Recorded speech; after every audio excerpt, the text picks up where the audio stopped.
بسم الله الرحمن الرحيم.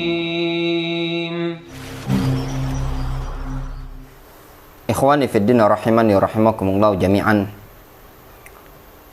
Sebagai orang tua, kita punya kewajiban untuk mendidik anak kita semua belajar ilmu syar'i. Orang tua di dalam mendidik anak bertingkat-tingkat.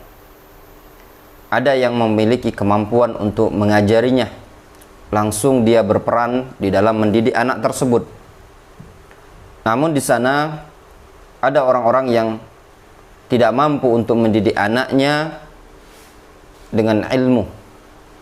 Namun dia mempunyai kemampuan untuk mendidik anaknya dengan memasukkan ke tempat sekolah-sekolahan atau pondok pesantren yang di sana ditarbiyah, dididik sesuai dengan ilmu syar'i.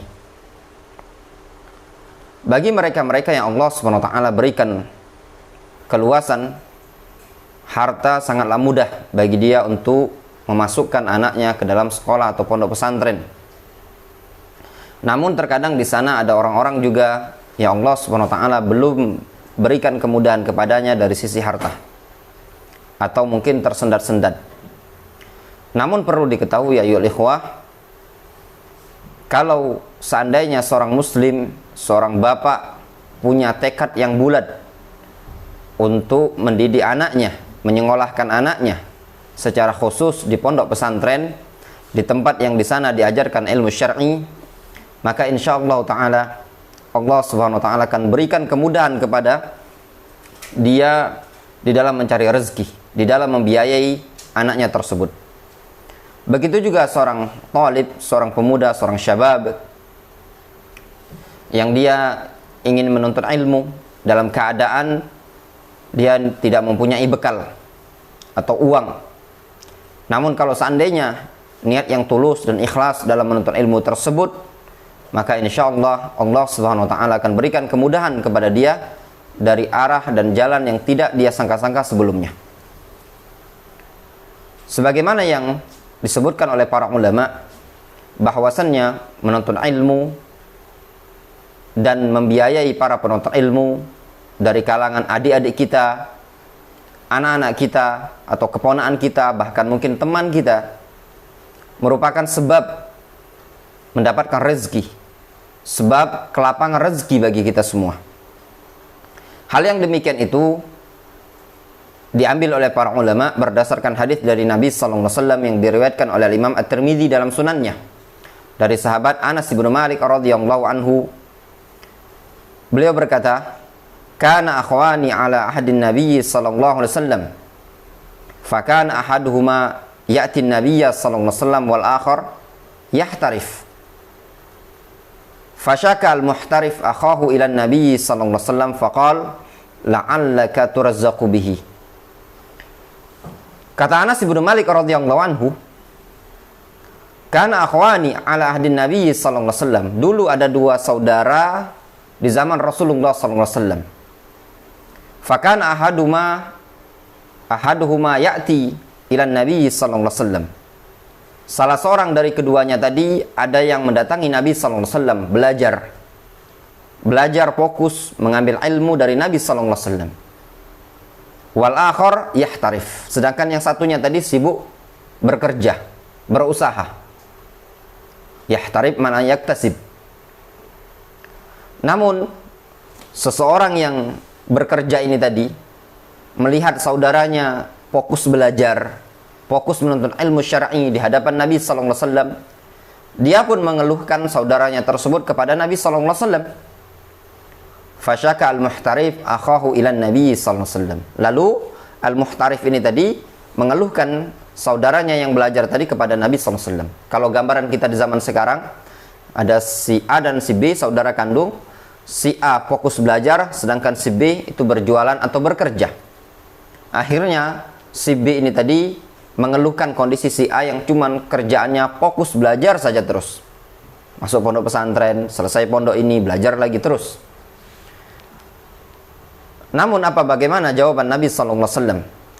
Jawaban ini tadi cukup menjadi pegangan bagi kita semua sebagai orang tua yang kita membiayai anak-anak kita belajar di pondok pesantren, begitu juga kita sebagai kakak yang membiayai adik-adik kita belajar di pondok pesantren, belajar ilmu syar'i.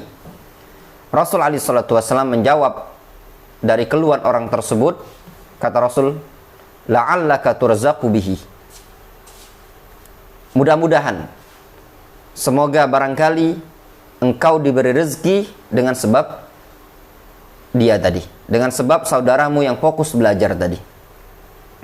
Diambil faedah oleh para ulama dari hadis ini tadi, bahwasannya termasuk di antara sebab rezeki, sebab datangnya rezeki kepada seseorang, yaitu talabul ilmi, menuntut ilmu. Yang kedua, juga termasuk sebab yang bisa diambil dari hadis ini tadi, bahwasannya membiayai seorang penuntut ilmu, baik itu anak kita, saudara kita, termasuk sebab dibukakannya pintu rezeki oleh Allah Subhanahu wa taala.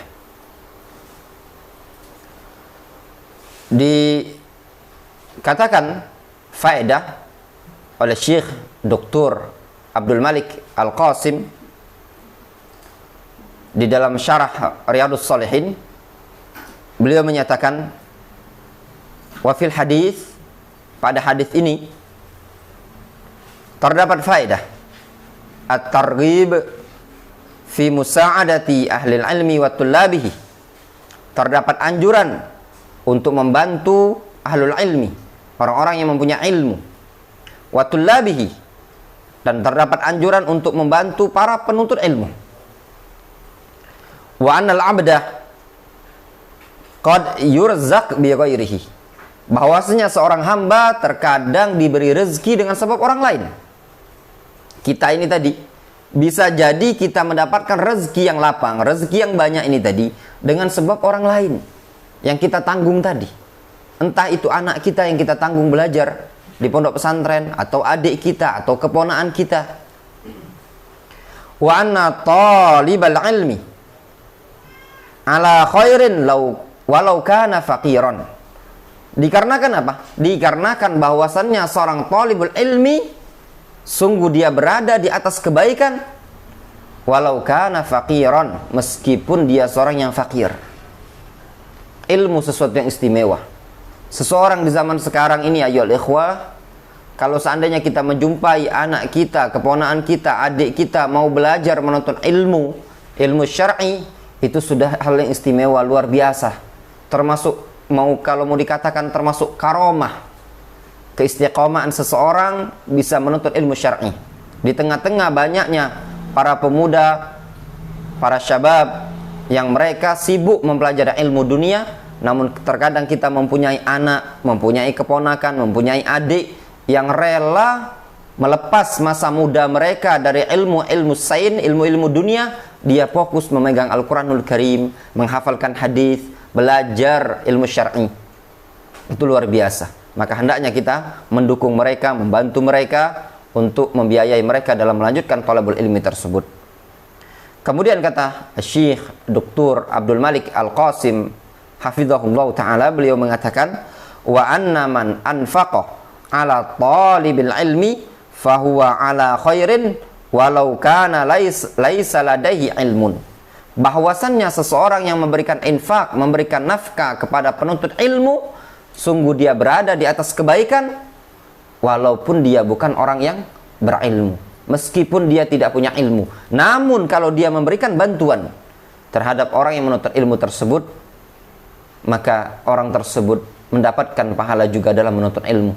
Sebagaimana yang dulu kita sering dengar dari guru kami, Syekh Abdurrahman Ibnu Mar'i Al-Adani rahimahullah ta'ala, beliau mengatakan, man a'ana ala talibil ilmi, man a'ana ala talabil ilmi fahuwa fi talabil ilmi. Barang siapa yang membantu orang yang dalam menuntut ilmu, fahuwa fi talabil ilmi, maka dia mendapatkan pahala menuntut ilmu. Maka dari sini kita himbau sebagai orang tua, menghimbau kepada anak-anak, menghimbau kepada saudara-saudara kita kaum muslimin, jangan sungkan dan jangan enggan untuk membiayai anak-anak kita di dalam belajar ilmu syar'i ini tadi. Janganlah kita terkecoh dari gemerlapnya ilmu-ilmu dunia, namun kita tidak merasa rugi atau tidak merasa sedih tatkala ilmu akhirat tersebut terjauhkan dari anak-anak kita. Maka hendaknya kita semangat untuk mempelajari ilmu tersebut. Wallahu taala a'lamu bishawab.